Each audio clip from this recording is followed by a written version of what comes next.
Raise your hand if you're a 6-star long ammo Larry with like, I don't know, 100,000 or more in your Hunt Showdown bank account. Yep. All right, cool. Thanks for identifying yourselves. This video is not for you. All right, keep scrolling. Have a nice day. I hope to see you again sometime.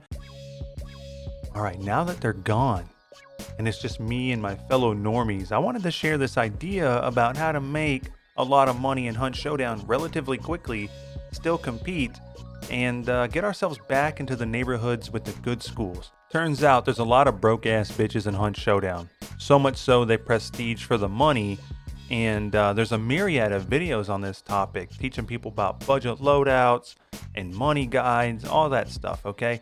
Look, I've made one of those.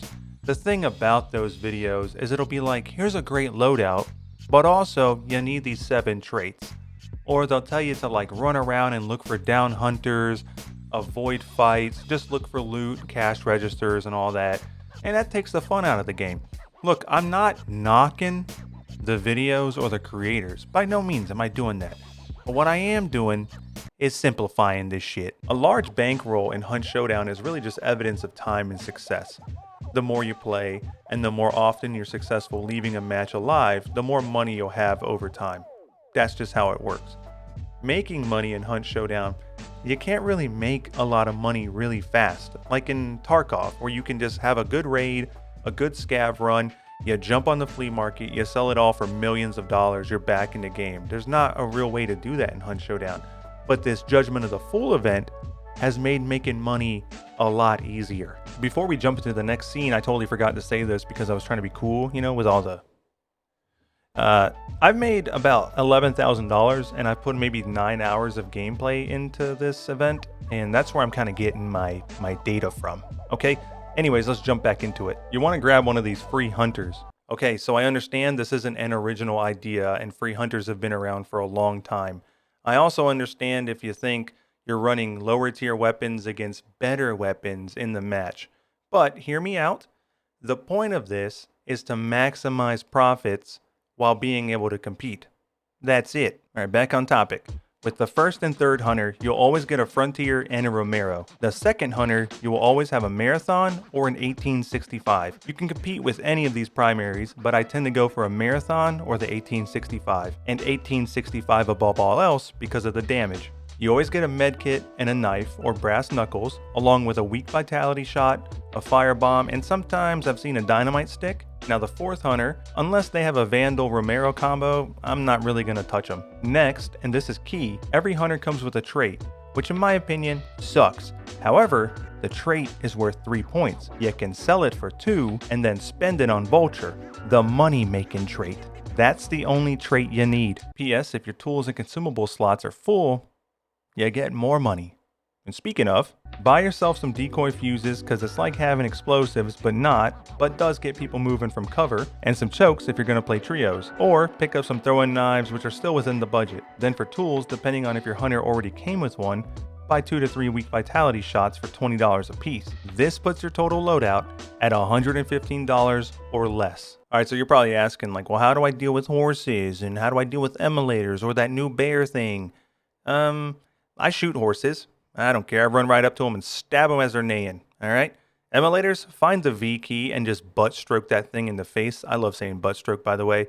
And then the bear, let someone else deal with it.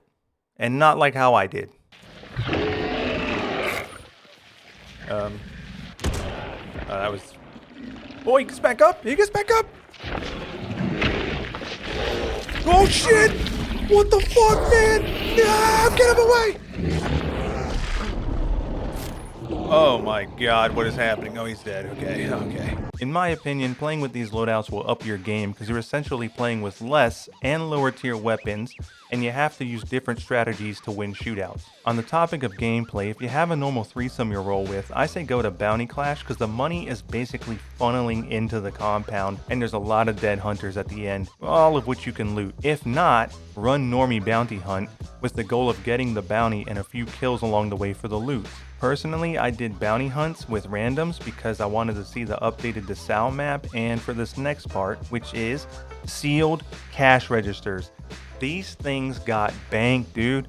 You can pull 750 from them routinely, and if you get the bounty or loot a few down hunters, you can leave the match with an easy stack. That's the strat. Seems to work for me, even when I don't get the bounty and there are a bunch of puss boys that run away with it. I just stay back, I loot a bunch of down hunters, I go hit up the hideout for its token if it's still there, but I always make sure I get that cash register, and then I fight Rotjaw on the way out. If I'm like super bored, I have nothing to do, it's not really my thing. But I still make exponentially more than what I paid for that entire loadout, and if I pass, God forbid, I die, I only lose like 115 bucks. And if I die 10 times, which is super rare, but if I did die 10 times in a row, I would lose just over 1,000, which is very easily recoverable in time, in a short time. Now that the ones who just came here for the information within the video are gone, you know, and the real ones stayed behind, actually watched to the end, you're probably wondering why I'm shooting like this, and it's because I'm pressed for time, but also because I'm trying to set this room up here to be stream worthy. See, I'm thinking about doing it on YouTube and Twitch. The links are down in the description if you want to check it out.